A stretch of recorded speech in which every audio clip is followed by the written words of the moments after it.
FireForHim, one stronger. Sorry, I've been posting many videos recently. It's just because a camera hasn't really been working, so I haven't got the chance to record the videos that I wanted to upload with the quality I wanted to. So I just refrained from doing it. But anyways, this will be the first little video for a while here. This video, I'm going to talk about a bit about pride. What is pride? As in, if you were to define pride from a Christian point of view, what is pride? Okay, well, I'm going to tell you again. Pride is the mindset and the foothold of Satan. Pride is the mother and is pregnant with all the other sins. Okay, well, let me describe that a bit. Pride is where where sin started. See, Satan, Lucifer, when he was in heaven with God, he felt pride. He felt pride. In pride, he thought that he could do better than God. He wanted himself to be worshipped as God, not to be serving God himself. And then that's when he started going against God, rebelling against him, and they had their little battle up there in heaven, and he came down to earth. So pride is what started it all. If it was not for pride, there would not be any sin right now. So pride is 100% demonic. Okay? Pride is completely demonic. Christians are commanded to be humble. We're commanded to humble ourselves, have humility, as Jesus did. Okay? Humility is what Christians are to be, and it is the mark of Christ. I mean, Jesus, he rode on a donkey into town. He could have had, most kings had, chariots and horses and armies and so on. He rode town on a donkey. Jesus was he was actually the most humble people on the earth. He was the humblest person on the earth. And that is his mark. And is the mark that we as Christians are supposed to bear, is to be humble and humble ourselves to the world and all that. Okay, God gives grace to the humble, as James and Peter have said. James and Peter, I can't say the word, but they say that God gives grace to the humble. And you think about his grace is like his salvation. He saved us. He gives his grace out to the people that believe in him. And part of believing in him is he commands you to be humble. So he gives grace to those that are humble. God opposes the pride. He opposes the pride, and he opposes Satan and demons. You think about that. He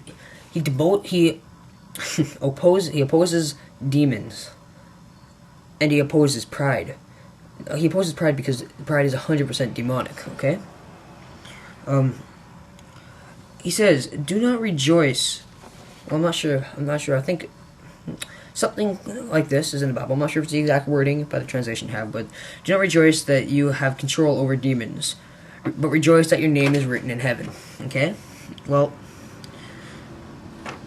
basically it means, sure, people have control over demons. We as Christians can use God's name to our advantage, which is I'm very glad for that, I have to say. Okay, there's a lot of organizations and stuff that work solely on just casting out demons and de-demonizing the earth, I guess you could say. But you have to be really careful about if you're in this or be joining it, that pride does not become an issue. Because you're always telling Satan do this and Satan do that, and you just kind of smack him on the face and trample under your feet, which is good. He doesn't have any power, but you have to be careful that it doesn't become a pride issue, that you have power over Satan, and that you become arrogant in that way, because that is demonic within itself. So if you are being prideful of casting out demons, that is demonic in itself. So you're not getting anywhere with that. Okay? So the main thing of this is that stay humble and humble yourself before God. We as Christians are supposed to be humble. God's commanded us to be humble, and he will give you grace and mercy. He opposes the pride. And I myself don't want I myself don't want to be opposed by God, because if God opposes you, I know what can happen. That's what it means to be fearful of God. I'm fearful of God because he's just such a wonderful being, and think about all that power that he has, and how that power can be used when people he's opposed against. You know, like, you just think of the punishment of hell, which is, as far as humans can see, it is very harsh. Okay, I don't want to know what happens to me when God opposes me.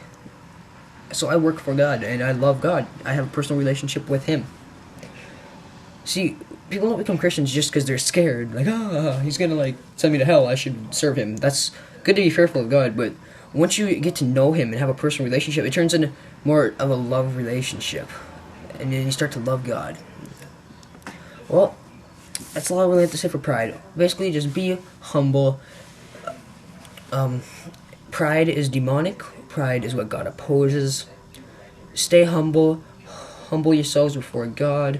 Don't lift yourself up high on a pedestal because you are a Christian and you are outside of what's going to happen to everybody else. Don't let that become a pride issue. That is... See, we all deserve to go to hell, okay? None of us deserve to go to heaven. That's called grace. Don't take advantage of God's grace. Don't take advantage of God's grace. Don't take advantage of God's grace by being prideful of it. God hates pride. So don't take advantage of His being graceful and His being merciful to us by being prideful about that. That is nothing like what God would want you to do. Okay? Anyways, that's all I have to say for you. I'll see you guys next time. Thanks. This is FireForHim.